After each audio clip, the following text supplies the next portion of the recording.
Okay, everybody, welcome to the Leicester Lives podcast in association with Nolita Coffee NYC. Quality New York coffee for your home, delivered directly to your home. Now, really looking forward to this one today because in front of me, I've got someone who needs no introduction at all. Rendall Munroe, local Leicester boxing legend. Rendall, thanks for coming to the studio, being a guest on the Leicester Lives podcast. Oh, not a problem. Rendall, got to start at the beginning as always. Tell me about growing up in Leicester and how you first got into boxing. I grew up, obviously, I think for me it was a lot of youth clubs going around, you know what I mean? When I was a kid, obviously, I used to go to the local Belgrave Adventure Playground. Obviously, I grew up in the Belgrave area to start off with, then obviously moved up to the Beaumont Lees. I went English Martyrs School, senior school. I always tell people that I wasn't the most gifted, educated kid there was in school, so you know what I mean. I was a bit of a tearaway in school, but I was there. I did what I needed to do. When I got into boxing at 15 years old, which was a bit late, really. Do you know what I mean? Obviously, my dad was a bit of a boxer, but he used to say, I don't think you're ready for boxing. Obviously, my uncle who trained me in the end, obviously as an amateur, Sticky Pratt. He used to always say to my dad, send him down to the gym. And my dad used to say, nah, he don't want to box. And I think how I got into boxing, I think one day after school, all my mates were going to the park. And I'm kind of like, I'm going park as well. But my dad, obviously coming from the Caribbean, was very heavily about education. So it was kind of like, you need something constructive to do. Loads of books in home. If you need to read, I can find you some work to do. This one day I'm kind of like, nah, man, I'm going out with my mates. So I've kind of walked out of the house. And as I've walked out of the house, something's like said to me like, no, you're in trouble now. And I thought, right, how could I get myself out of trouble here? And I thought, right, I'm going to go down to my uncle's boxing gym and just pretend I want to be a boxer for a bit. And that's how it all started. Right from there, like going to the gym pretending I wanted to box. And did you show any potential at a young age, or was it just fun at that? Yeah, well, it was like, obviously I went there for a bit of fun, but obviously I think it was about 4 weeks in, my uncle says, I'm going to get you a bout. And I was like, whoa, no, I'm not come here to really fight. I'm just come here to get myself out of trouble. But like I said, I had my first fight, stopped the kid in the second round. I had a rematch for my second fight, stopped him in 60 seconds, and that's it. Away from there it went. And where were those first fights? They were in Leicester, presumably? Yeah, no, Northampton, I think my first one was. Obviously, I used to box for the old Robin Hood ABC when I first started. So, yeah, there was Northampton. I started. I think like anything I did for myself, I was one of them who's all or nothing. So after I won 2 fights, I thought I was the next Mike Tyson. So I didn't need to train as hard. So it went a bit pear-shaped after that. So I lost the third one. Then I started training properly again. I won the next 2, lost the third one. So all through my amateur career, I won 2, lost 1, won 2, lost 1. You'd have thought by 20 fights in, I'd kind of got a bit clued up to keep training. But I think I went all the way up to 40 fights, won 30, lost every third one, do you know what I mean? But it's what it is. You know what I mean? And what were the school like when you first started boxing? Because these days, there's a lot of opportunity for kids to get into boxing, but go back to then, maybe not so much. No, it was around, you know what I mean? Obviously, like there was a few gyms around, not a lot, but there was a few gyms around, and boxing was there. I think for me, it wasn't really a thing that I really looked out for, if I'm honest. I think it was just at that time, like, right, I'm in trouble now. What can I do to get myself out of trouble with my dad? And it's just like, say, my uncle owned a boxing gym down on Frog Island, and I took myself down there. So you get to 16, you finish school. Did you go straight into boxing from them? Yeah. I went straight. I went out to work. Obviously, well, like I said, I went and did a bit of college. You know what I mean? But like anything, me and school and education wasn't really my thing. So I did an engineering course for a bit. Then I went into a bit of mechanics. But then I just floated from job to job, really. You know what I mean? Obviously, I was still doing a bit of boxing at the time. Obviously, I met my partner. I think I was about 18 when I met my partner. I was, like I say, still in and out of amateur boxing then. My partner, obviously, I'm still with her now, and Alicia, obviously, got pregnant at 19, 20, and it was like, for me, it was like, right, I ain't got a proper job. I need to get my head down now. And my uncle, obviously Sticky, said to me, Rendall, you're collecting plastic trophies which are worth a fiver. Why didn't you turn professional? You get yourself 500, 600 quid a fight. And I'm like, well, yeah, where am I going? Where am I going? So, yeah, so then So what was your first professional fight then? My first professional fight, I think I fought a guy from Blackpool, if I'm right. I don't know if I stopped him. I think I stopped him in my first fight. I think that was at the Harvey Allen as well. Obviously, one of the early fights for me.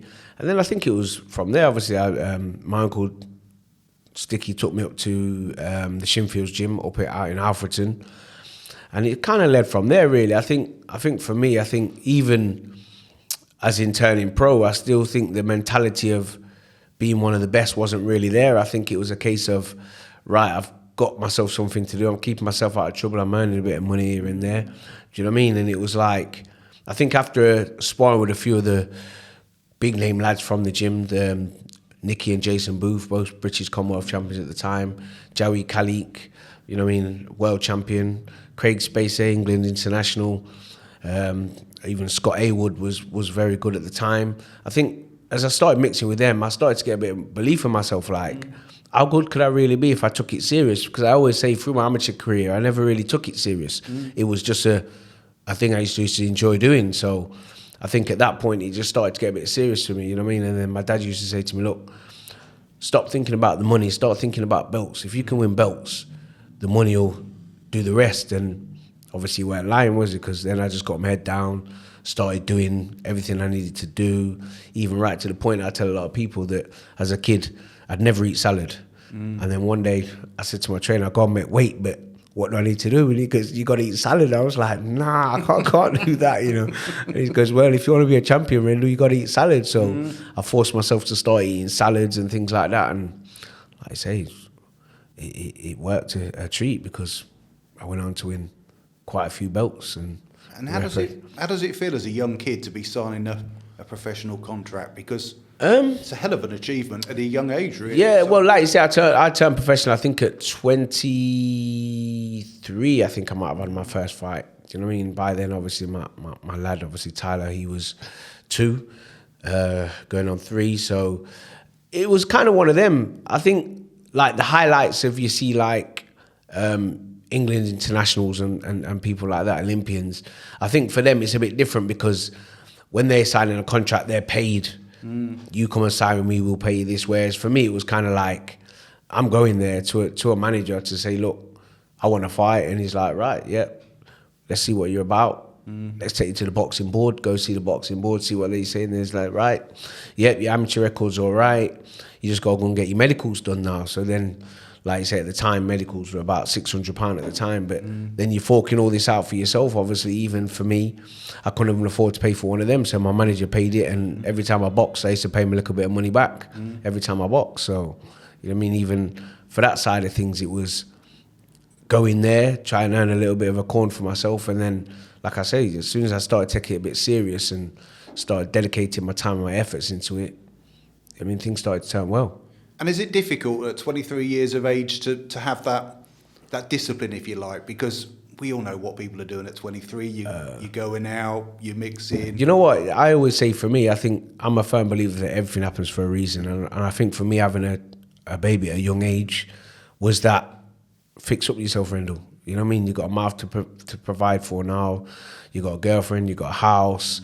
And I had nothing. Do you know what I mean? So this was the opportunity where if I put my head down and do what I need to do, and let's see where it takes me. So for that side of that, I think that side of it, the sacrifices, I think was a bit easier for me because I never had nothing else. It was kind of like the realistics of life for me now, do you know what I mean? Whereas living at friends' houses and people and going out and all them things, I had to kind of knock that all on the head to be real for myself now, do you know what I mean? I think you're right, things do happen for a reason, and sometimes life takes you in one path. Yeah. Sometimes it's the path you should be on. Sometimes you know it's the path you shouldn't be on, but hopefully you end up on the right one. So you have your first couple of professional fights.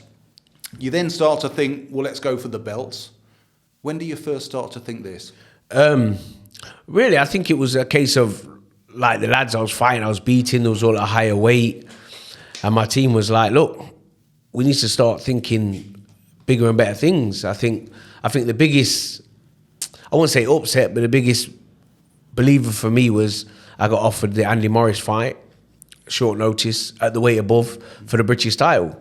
I'd only ever box 6-3 rounds, 6-3s as they call it, you know what I mean, 3-minute rounds or 6 of them. And it was like, right, why not? Let's have a go, man. Who's saying I can't win? Do you know what I mean? So I went into that, and it was a hard fight. I think more mentally it was a hard fight for me because I'd never been past 6 rounds before. So it was kind of like all the time I was fighting, even though prior to the training and sparring, I've been doing 12, 15 rounds of sparring. But it's always different on the night. Do you know what I mean? It's never been done before. It's different. So like mentally, I was always holding myself back a little bit. And I always remember at the end of the fight, I've looked at my trainer, I've gone, I've still got loads in the tank, you know, this ain't good. Why? You know, I should have let myself go a little bit earlier. Obviously, I lost on points, but I think right from that point, I'd made a bit of a name for myself. And you know what I mean? I always remember that I thought I did enough to win, but like everyone says, when you're fighting the champion, you've got to beat the champion. You can't challenge the champion. You've got to beat him. And if I'm honest, I don't think I beat the champion. I did enough to be in there with him, but I think that if the title was vacant, most would have been a different thing. But same again, everything happens for a reason. And that was at the point I kind of turned around and says that fight was at 9 stone and I could make 8 stone 10. So why don't we be a bit more serious and dedicate my time and effort at 8 stone 10? And that's what we did. So I went from losing for a British title to going on. I think I had 1 or 2 more fights. And then I fought for the English title at super bantamweight against Mark Callahan and beat him. I think I stopped him in, might have been 6, 7 rounds. And that was it. And then just went from there. I think everything for me was, I'd always say OCD of boxing. Do you know what I mean? I wasn't interested in nothing else. Just at that point, how good could I really be? And if I dedicate all my time and effort, where can we go from it?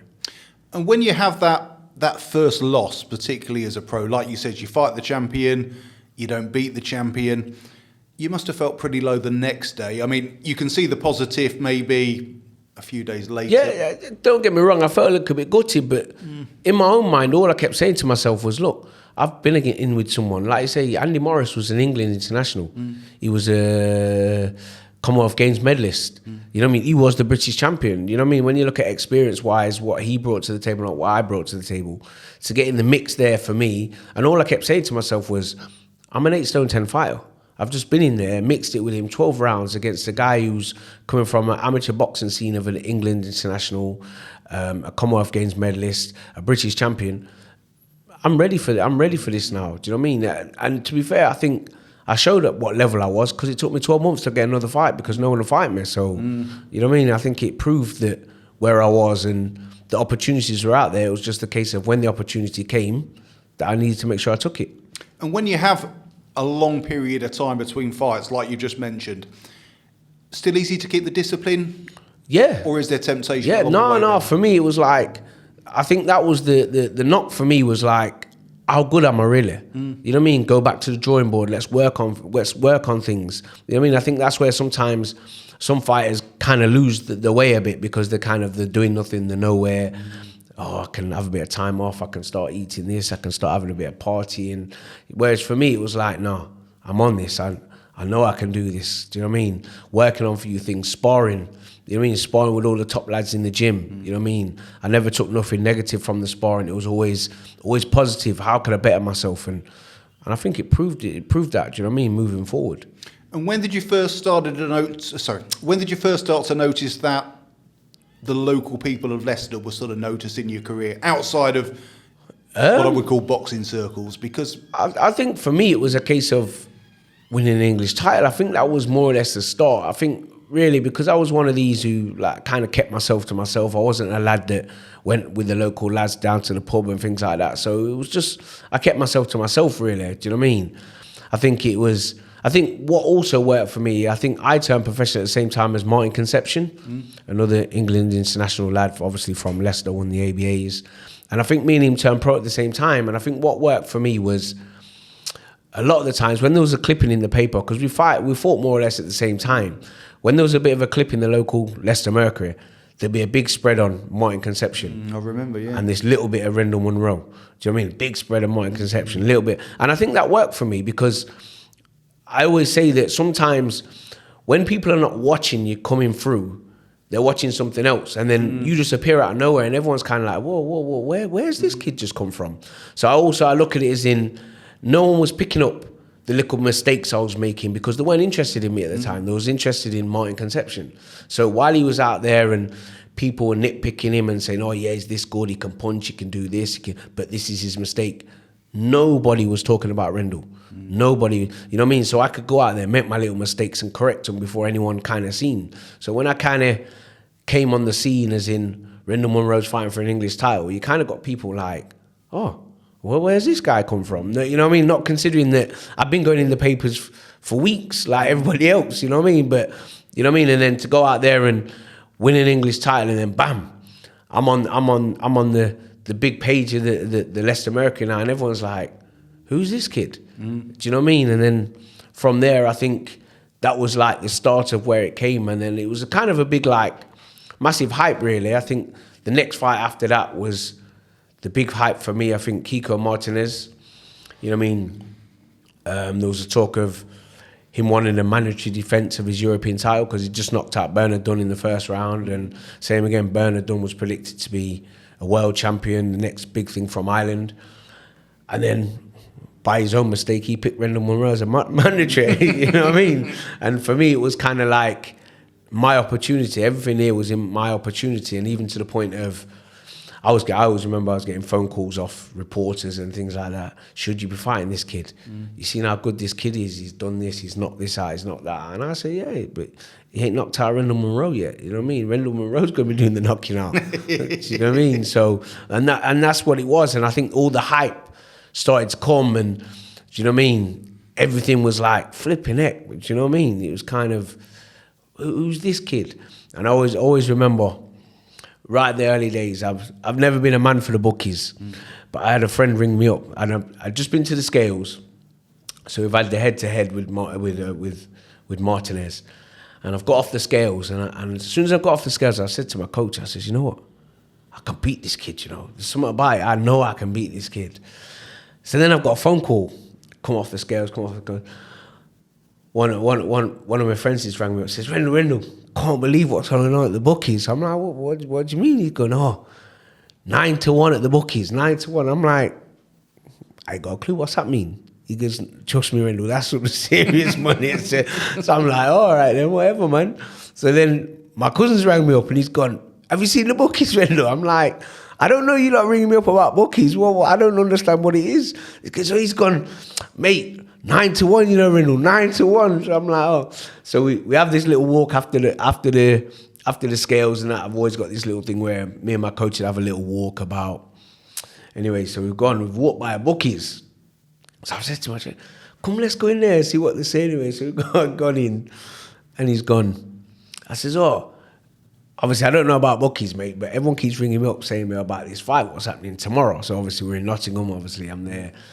So he's gone, oh yeah, tell me then. She says, I says, Munroe Martinez, what's going on?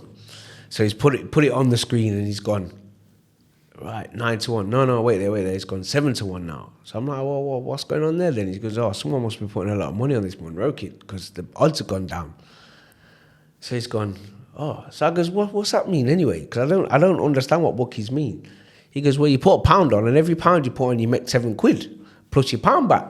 So I'm like, So I said to my coach, I says, yo, put £100 on. So the man, he's looked at me and gone, no, you don't understanding me. You're not understanding. So I'm like, what do you mean I'm not understanding? He goes, you don't get odds like this in a 2-horse race, mate. He says, this Munroe kid's getting knocked out. So I'm like, Jay, put £100 on this Munroe kid. So he's like, okay. So anyway, as we're walking out the bookies, the man's gone, oi, mate. So he's gone, what do you know about this Munroe kid? I said, me. And walked out the door. Oh, I'll never forget that. And even things like that was like, in my own mind, no. I got proof to show everyone here. And I always remember, one of the things I used to say to my coach when I first started, I said, I'd love to be in the boxing news. I used to always buy the boxing news every week. And I said, I'd love to buy the boxing news. And I always remember after my first fight in the boxing news, it's got, Munroe makes his debut, but I don't think he'll be around long. With the style he fights, I reckon he'll be knocked out in about 3-4 fights. And I cut it out, and I used to always keep it in my bag. So I used to have a gym bag, and I used to have my bag what I fought in. You know what I mean? So I used to always keep it in the side of my bag. And I used to read it every time I'm getting in the ring. And anyway, I said to my coach, this guy, I says, if this guy's reporting today, make sure after the fight, you make sure you bring him in the changing rooms. I think, I don't know if his name was Claude Abrahams. I can't remember. But anyway, after the fight, I'd won the fight, innit? And I said to him, make sure you bring that, make sure you find him, And he did write in the Boxing News that his report he put on my first fight and how things have changed. You know what I mean? But I think for me, little things like that was my determination to achieve, really, for me. And when you fought Martinez for the first time, do you think maybe he sort of underestimated you a little bit? Yeah, 100%, 100%. I always remember for getting ready for the Martinez fight. Obviously, I was signed to Frank Maloney at the time. Obviously, he's Kelly Maloney now. But he says, I've got just the right sparring for you. So I was like, who are we sparring then? He goes, Carl Johansson. And I always remember at the time, this Carl Johansson kid could hit. And I thought, wow, the Leeds warrior he was. And I thought, wow, I don't know if... So I remember going down there, travelling all the way down to Leeds. And I'm crapping my pants all the way there thinking, oh, man, I don't know if I'm ready to spar with this guy because I was hard. But I don't know if I was hard enough to take one of them punches. So I always remember going down there and I always remember getting warmed up. Ed Gordon, I always remember Maloney saying to me, don't let him hit you. So I was like, right, nice one, don't let him hit me. You know what I mean? And at that point, we're sparring, throwing, moving. I kept moving so he couldn't catch me. Anyway, it must have been about the second, third round in. Bang! He's caught with his right hand. Mate, and all I had was, beep! And I was like, wow. And like, it's not even he hit me fully, it's like he's clipped me. And I'm like, wow. But at that point, I've kind of like seen Maloney like look and smile like to say, if this Johansson kid can't knock him out, Martinez ain't got no hope. And it was from that point then, it was like, even for my own confidence, I was like, oh man, I'm yeah, no problems. And then I always remember in the Martinez fight, there was a bit in the Martinez fight where we're going for it, and obviously I always remember that the plan is stay on your toes for the first 3-4 rounds, because he's going to try and bomb you. He's going to keep trying to bomb you, and then he'll gas himself out because he keeps trying to bomb you all the time. So that was the idea, keep moving around, 3rd, 4th, 5th. And I can't remember what round it was. It might have been the 5th or the 6th round.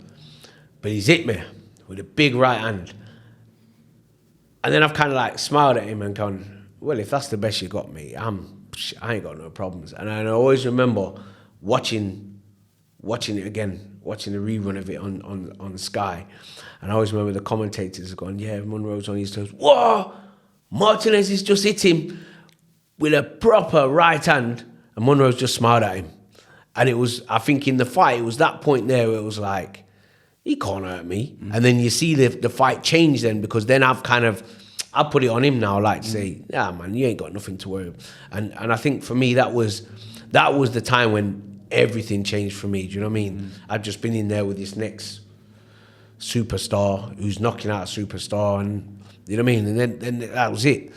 I was in all the papers, I was on the radio, I was on East Midlands News, and it was like, everyone was like, who's this kid? Where's he just come from? And it just all went from there, really. And would you say that's where the support first sort of showed its face locally? Yeah, definitely. I think, like you say, I had my local friends who used to come around everywhere with me, do you know what I mean? But then at that point, it was like, everyone was like, wow, where's this? Like I say, they had me at the Leicester's ground, you know what I mean, doing walks around with the belts and things like that. So yeah, I think that's where it became massive then. And obviously it's well documented at the time, you're working as a binman, you got the Boxing Binman tag. Yeah. Did you think then about giving up the job, or was it a case of, I want to keep my feet on the ground? I think for me, I like the idea of being a bin man, being a normal guy, and then emptying the bins. The Boxing Binman name, obviously that came from my driver, to say the least, you know what I mean, Pete Ibbott. I always remember being at work, and obviously I just won the European, the English title. I'd not long won the English title, and obviously they had me in work because it was in the papers. And I always remember they called me into the office, and the manager, I thought, I can't believe I hope I'm in trouble now. Do you know what I mean? So the manager's gone, oh yeah, we've just seen this in the papers. Why ain't you never told no one? And I was like, because I need my job. Obviously, I love boxing, but boxing's a bit of fun. It's helping me out with my family, but I need my job. My job's what paid for my son to eat and my missus to eat and pay my house bills. So I need my job. So it was that case of, from that point, it was like I was boxing, everyone started to, and then Pete said to me one day in the truck, he goes, "We need to get an image for you, Rendall." I said, "What are you on about, Pete?" He goes, "Yeah, we need to make everyone start talking about you." So I said, "Everyone talks about him anyway. Rendall Two-Tone Munroe." Do you know what I mean? Obviously, I got the nickname Two-Tone because obviously dual heritage parents. And he goes, "Nah, we can call it something better than that." And then I always remember I've got out of the truck, emptied a few bins, jumped back in, and we've just moved. He's gone, "I've got it, Rendall, I've got it." I goes, "What?" He goes, "The Boxing Binman." I said, "Shut up, you idiot." And it worked. Yeah. Because like you say, and I think even for my friends like Pete, Pike, you know what I mean, Bleacher, Nugget, all of them, taught everyone. I think they helped me out no end as well, because people don't understand when you first coming through, you have to sell tickets. That's what works for you. You sell your tickets, you get fights. If you can't sell tickets, it's hard to get your fights unless you sign to big names. So what they used to do is, obviously, social media weren't as big then. Obviously, it was around, but it wasn't as big then. So a lot of it was posters everywhere. So it was like getting posters. But all my friends used to say to me, "Right, Rendall, you get the posters, put all our numbers on it, and we'll sell the tickets for you." So that's what they started to do. But little did I know that when they were selling tickets to everyone, they were telling everyone, when you come to the fight, you got to wear Ivy's vest.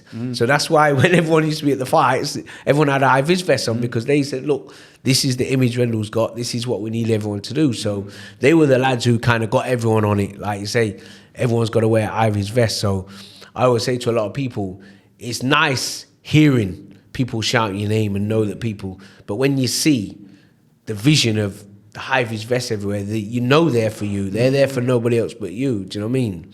And that's where the Boxing Binman came from.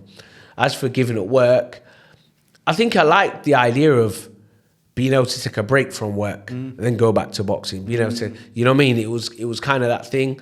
I think work helped me out, supposedly. You know what I mean? They gave me unpaid time off when I needed to fight.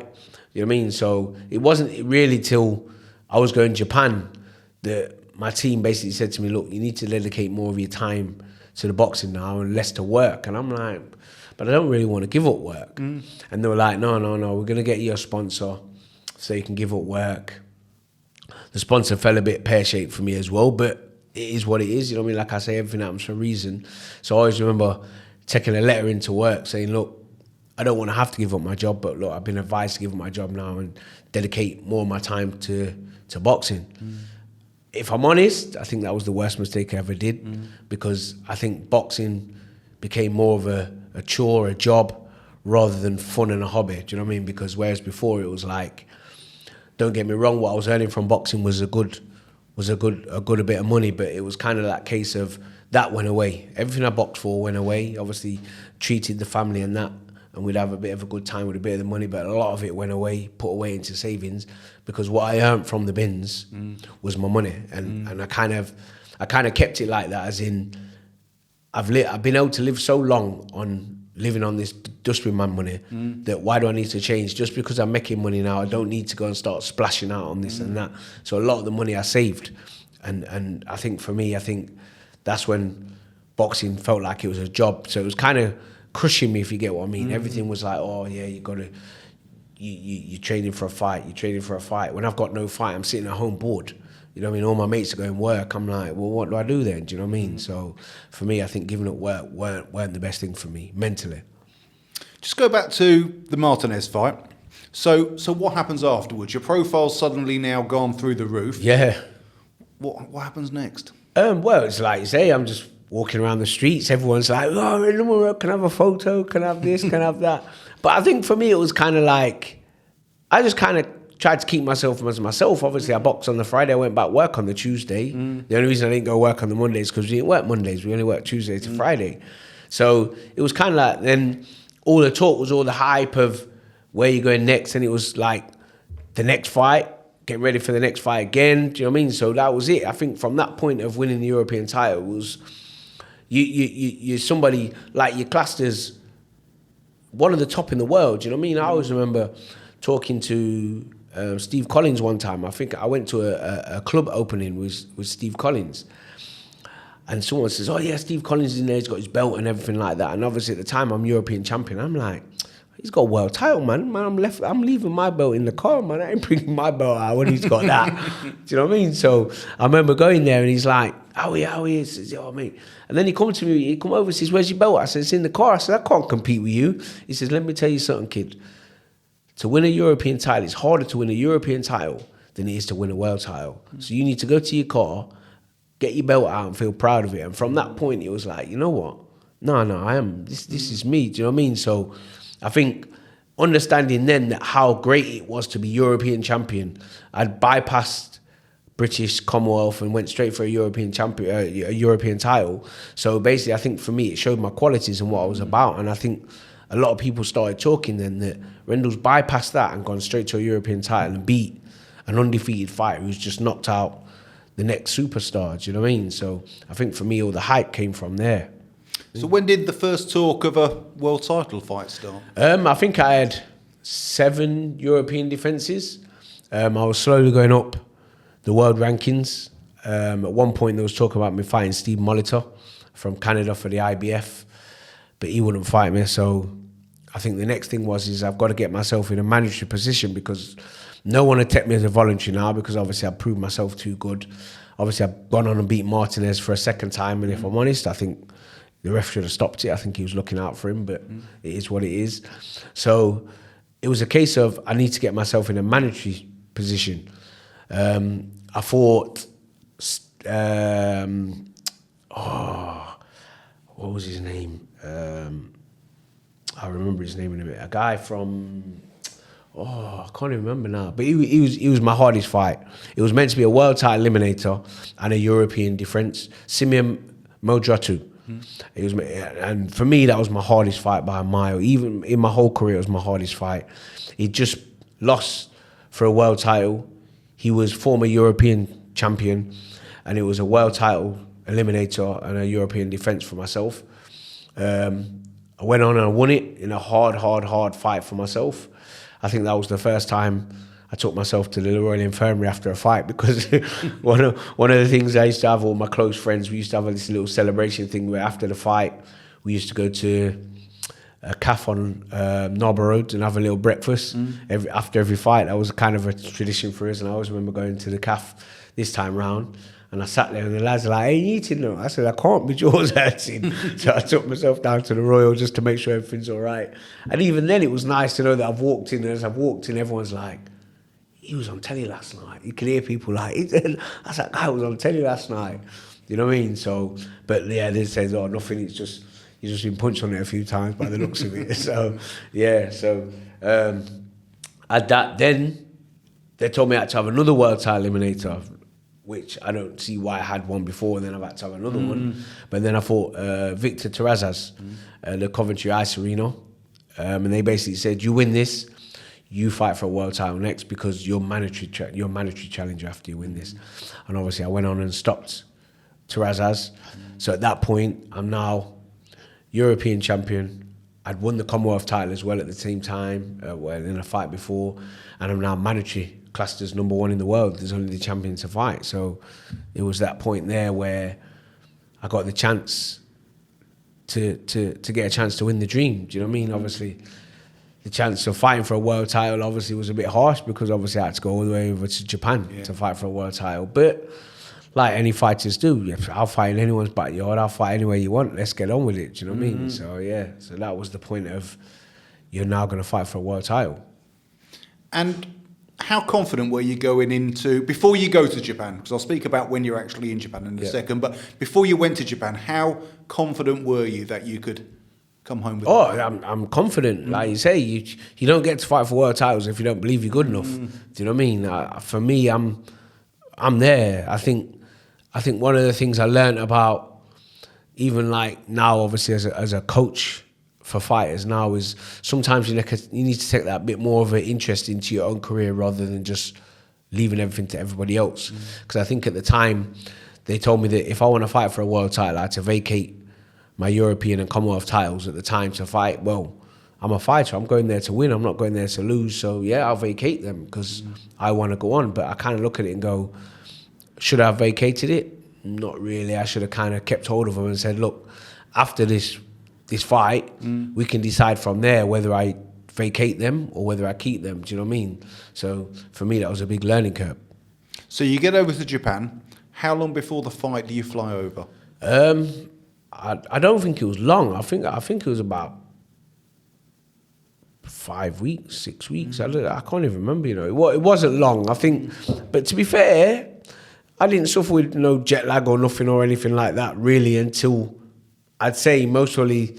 I don't even think it was the jet lag or anything that gave me an issue. I think more it was the humidity of being over there. What was the difference for me? Do you know what I mean? I think that was the difference, and I think that showed for me in the fight. But as for prior over there getting ready, I think everything was good. Everything was good, really. To be fair, I remember reading at the time that you said you felt really good, and then the humidity maybe the day of the fight, during the fight, really sort of hit you. Yeah, I think like you say, prior to that, I was good. I was doing everything, but then same again. I think the first time I did everything so regimental with the weigh-in and the scales that. This is the first time I changed it. And like they say, why would someone be silly and change something on the biggest fight of your night? Same again, I believe that everything happens for a reason. And it happened, and I think it happened for a good reason. Losing the fight wasn't a good reason, but everything that happened prior to that was a good reason. So sometimes you look at it and think to yourself that certain things happen. I think, for me, obviously going on 7 defenses of my European title, obviously winning the Commonwealth title, I think I was at a point now where I was getting a bit comfortable with money. So now my dream was, I used to say to everyone, my dream was to win a world title, make enough money to buy a house to rent out and a house to live in. So for me, I think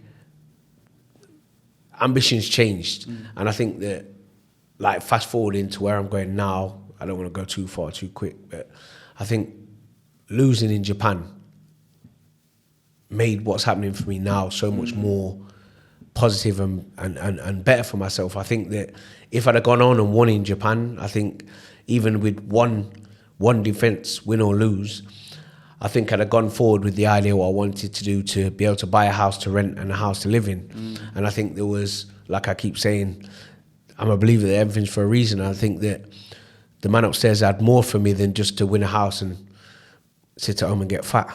Sure. You know what I mean?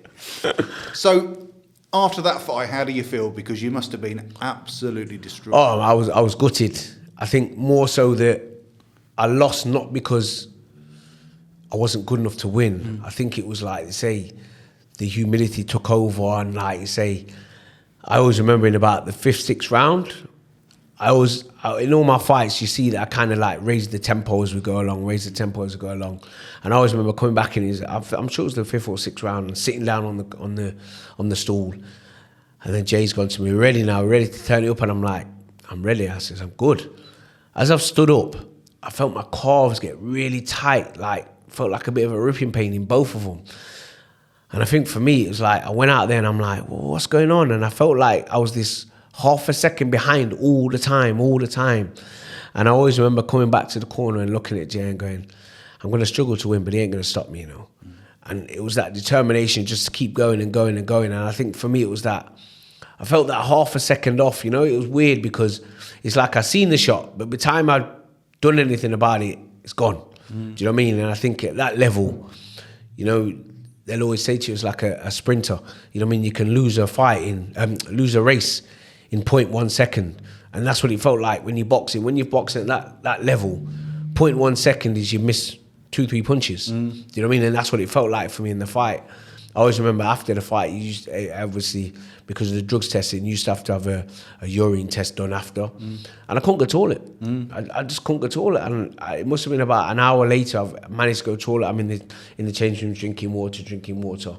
And then I remember I've done a sample. And the doctors looked at the sample and it looked like mud. And he's just looked at me and gone, how are you still standing up? Because that's severe dehydration. I said, I don't know. But this is what my problem was. Do you know what I mean?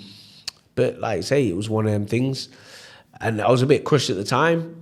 I always remember on the plane flight home from Japan, my manager's gone to me, you've just proved yourself too good for your own good. I'm like, what are you on about? And he says, you'll understand. And he weren't lying, because I come back, I vacated my Commonwealth European title, so I no longer had that. So why did anyone need to fight me? No one needed to fight me now. So I was in this nobody wants to fight him kind of bracket now. Do you know what I mean? Big fights are out there, and I'm like, get these big fights. They don't want to fight you, Rendall. You know what I mean? And I think it was kind of one of them where everything came crushing down at one time. Obviously, my mates were going work. I'm sitting at home. I've got no job no more. I can't go back to what I used to do. Just like, all right, then it's gone. Let's go back work. Let's forget about it. It's just there. Everything's just there. You're sitting at home bored. There's only so much Jeremy Kyle you can watch. There's only so much this morning you can watch before you're going, well, what do I do? Do you know what I mean? Where am I going with it? And then it was a case of, right, you're going to fight. We're going to get you this fight for, I think I fought for the WBA international title, which I went on and won. And then it's like, right, you're fighting Scott Quigg, And I'm like, well, why am I fighting Scott Quigg? You know what I mean? I'm number one in the world. I should be fighting for world titles. Scott Quigg's number one in Britain. Come on, man. You know what I mean? And I think that was the point where in all of my fights, every one of my fights, I've always said to myself, I go out there, no pressure. I do everything that's asking me to do. And if I don't win, the man upstairs says it ain't my time. Where this one, I felt that I've got to win, and I've got to win good. Otherwise, the career's done. Obviously, I'm on the end of the conveyor belt now. You got the new young blood coming through. As quick as you climb it, you can fall off it. So for me, it was like, this is the fight where I've got to go out there and make a mark good. It didn't quite work that way. Still to this day, I'll always say he headbutted me, split my eye from one side to the next, and the fight got stopped. They says it was a technical draw because of the problem, and I think at that point, that was the point where I think I just kind of went, what am I boxing for? Do you know what I mean? I think I'd put myself under that much pressure that I just slowly losing the love of boxing. Do you know what I mean? Knowing that the fights I should have been having and the fights I was getting. I always remember the physio guy, the guy who used to help me out, Craig Mortimer from Ashley Clinic. He watched the fight and he seen my eye get cut, and he said to me, he says, right, as soon as you get back to Leicester, come and see me so I can have a look at the eye, see what we can see. So I went to see him straight away, and he's gone, look, the eye ain't as bad as that, because at first I thought the career was over because of the cut. And he said to me, he says, Rendall, the eye ain't that bad, man. We can get that done. Look, what we've got to do is let it heal. Once you've had the stitches out, come back and we'll start doing some treatment on it. And which, like I say, now you'd never really know it was there. Even like say, no scar tissue there. So he did a great job. I ended up started going back in the gym, you know, he started running and that. But like anything, I think I started doing it more because I was bored rather than doing it for a reason. So I was already start running. Then it got announced, the rematch with Scott Quigg. And I was like, yeah, I'm on this.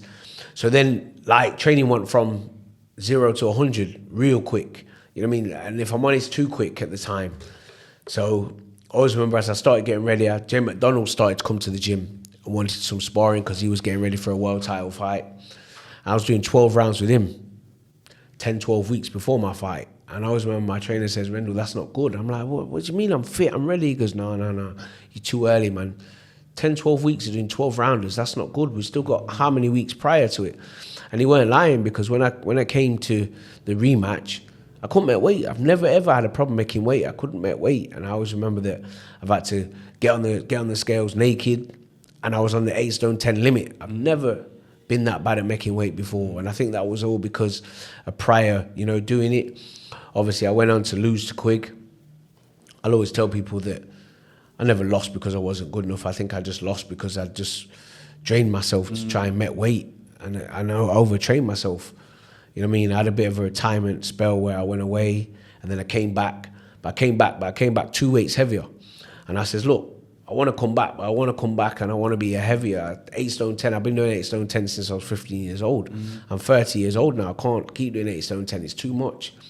So I always remember getting back in the gym, sparring with a few bigger lads, and then I felt good again. Do you know what I mean? Lads in the gym were saying, you like Rendall. I remember I boxed Andy Townsend, the knockout kid, they called him at the time. I fought him in at his home time, and I bashed him all over the place. And I'll never forget that I've gone in the changing room and some guy's gone, the old Rendall Munroe's back, but no one will fight it this way neither. I'm like, what do you mean? He goes, this is manager for this is no one will take you on the manager. This is ready to fight this. This is their this is their manager. No one will take you on the voluntary. So then it became a point of, okay, then whatever, we'll see. And if I'm honest, you weren't lying, because then it was like I was just waiting around again. Then we get a phone call from Matchroom. Would you fight Selby for the British and European title at featherweight? Now I'm kind of like, yeah, but I've gone up the weight now. I've gone up to super feather. But then it's kind of like, well, what do I do then? I either go down the weight, otherwise I'm waiting around and the opportunity might never come again. So I had to sit down with my manager and my trainer. I said, look, there's nothing else left for us to do but to try and go for it. Obviously, made weight, looked good. I always remember Selby making weight, and when I looked at Selby looked like I looked doing 8 stone 10. And I said to my coach, you know what? I think this is a fight we can win, 100%. I think this is my opportunity to get back in there. So I always remember in the fight, we're going away, doing what we're doing. It's about the 6th round. I think the referee stopped the fight. I says, what are you doing? He said, I'm stopping the fight because I don't think you're throwing enough punches. I says, are you joking, man? I says, nah, man, I ain't having this, man. I says, look, if that's how corrupt you lot want to be, that you're telling me you're stopping the fight because you don't think I'm throwing enough punches, I says, this is it. And that was the point when I just fell out of love with the sport, because I thought, look, that was my opportunity there to do something, and you've just took it away from me by saying you're not throwing enough punches. I says, that's a joke. You know what I mean? You've seen me box for how many years? You know what type of fighter I am. It's not about how many punches I've thrown. It's about what I'm doing. You know what I mean? Even to the point of when he stopped it, I was throwing punches. I knew what I was doing. But it went from there, and then, like you say, then after that, I get the offer of the Warrington fight, and I'm like, I might as well just do something. Do you know what I mean? Do you know what I mean? Still at the same time, I had no job. It just became like pressure. Boxing just became a pressure thing for me. I took the Warrington fight, and then I always had this agreement with my trainer that you tell me when I'm ready to retire. Do you know what I mean? When I retired the first time, I told myself I'm ready to retire. And I think that's why I ended up coming back. But I said I always had this agreement with my coach that, look, we're fighters. We'll go in there till the last leg. As my coach, you'll see me go up and you'll see me come down. You're the one who's got to try and stop me from getting myself hurt. And in the Warrington fight, that was the fight where he turned around and said, look, you're not the same Rendall Munroe no more. It's time to wrap it. And I think that's why, I don't know if you ever seen it on Sky, I got a bit emotional at the end, because I think for myself, I knew then that it's really done now. Yeah. Do you know what I mean? It's really time to wrap it up. And did you know that in your own mind, and somebody just told you and it confirmed Yeah. it? I think, like you say, it's weird because fighters will always tell you that sometimes you go after and you're kind of like, wow, the weight just lifted off the shoulder. Like, you want to keep going because in your own mind you think, yeah, there's plenty left. But then when someone tells you, and especially like you say, my coach, who's seen me go from the bottom, go to the top and see me slowly come back down, to say, look, you ain't the same. Don't ruin the reputation you've made, you know what I mean, by taking silly fights now.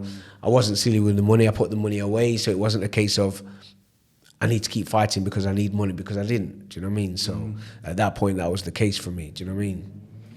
You mentioned the word corruption about 5 minutes ago. Obviously, there's always something. This sport.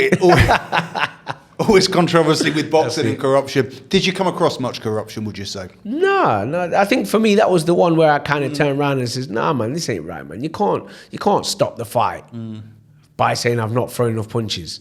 Do you know what I mean?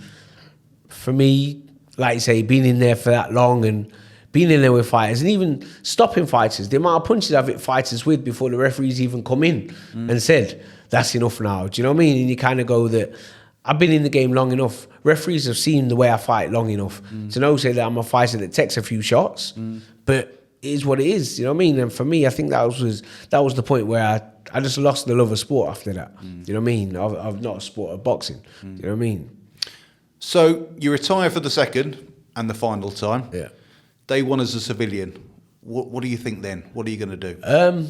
I think for me, it was a case of, I used to go in a lot of schools doing a lot of talks about my background as in not being a very good kid and didn't kind of get on well with education. I started to do a lot of talks with a lot of schools, and then someone said to me, why don't you start working, like doing an alternative provision? So I was like, well, how's that work? So it's working with kids that ain't in schools, you know what I mean? Kids that are on a bad road, kids that just need channeling a bit different. So I joined up with 3 guys, Graham Chambers, Carl Brown, and we set up triple skills, and started doing things with that. Now, obviously, I've been doing it for a good few years now, but it's just me and Graham. Obviously, I think, like you say, Cole's idea of where he wanted to go was a bit different to how mine and Graham's was, and we've been plugging at it for so many years, and I think more so because of being a kid who didn't like school myself and found school a bit challenging. I think that's why I enjoy it more. Do you know what I mean? So we're moving forward, bigger and better things. It's going there. Like you say, it's one of them where some things in life, if you want it to work, you've got to put in the hard work and the dedication. And I think for me and Graham, we've been putting a lot of hard work in, a lot of dedication. We put a lot of our own money in, our own money in. I think if my missus knew how much I put in, she could. I think I'd be a single man right by now. But, you know what I mean? Sometimes it's about giving that back. You know what I mean? I went on to open my own boxing gym as well. So, like I say, things are moving in the right direction. And what are the main challenges facing the young kids now, would you say? Obviously, you're working with them. It's been a strange few years. There's a lot of mixed messages about life. I think for me, social media is killing the young kids now. Social media, nothing for kids to do. I think, like I say, for me, I've got my own boxing gym. Obviously, I run triple skills. I think me and myself, Graham, we're kind of pushing forward because we're trying to get our own building. Because I think, for me, they're taking away youth clubs. They're not realising what we're doing by taking youth clubs away. I was a kid who grew up in a youth club. You get to mix with different religions, different colour skin, different backgrounds, different heritage. Everyone's the same. You're mixing with people. We're all being separated, do you know what I mean, by doing things. I always say that Leicester in general is the most multicultural city there is, but it's also the most segregated city, because if you look at how we're put out in social housing and, you know what I mean, affordable housing, as they say, everyone's put in little sections, you know what I mean? You've got like Somalians in the St Matthews area, you've got Eastern Europeans, Braunston area, Narborough. Everyone's kind of put in that, you know, sections, like you say, Afro-Caribbean people in the Highfields. We section ourselves out, and because there's no longer anywhere kids to go and play and kind of come together, we're growing up segregated. And I think this is where the problem's coming from. Do you know what I mean? I think for me, my next dream and ambition is to be able to get my own youth club, to build so kids can come, parents can feel safe with their kids knowing they're somewhere, positive vibes, as they'd say, you know what I mean? We're growing up together, and, you know what I mean? They always say, like you say, my dad always used to say to me all the time, you know what I mean? Divided if we fall, together we stand. And I think that's what we need to do with the generation of kids now. We need to realise that we are one. Do you know what I mean? We're not different. Because we've got different backgrounds, different heritage, different colour skin, we are still one. Why can't we be together? And I think that's the most challenging thing for kids nowadays. Social media. Kids are looking. I always remember growing up, I was never looking on social media. So, I like them trainers there. I like that shoe. You know what I mean? You'd see it.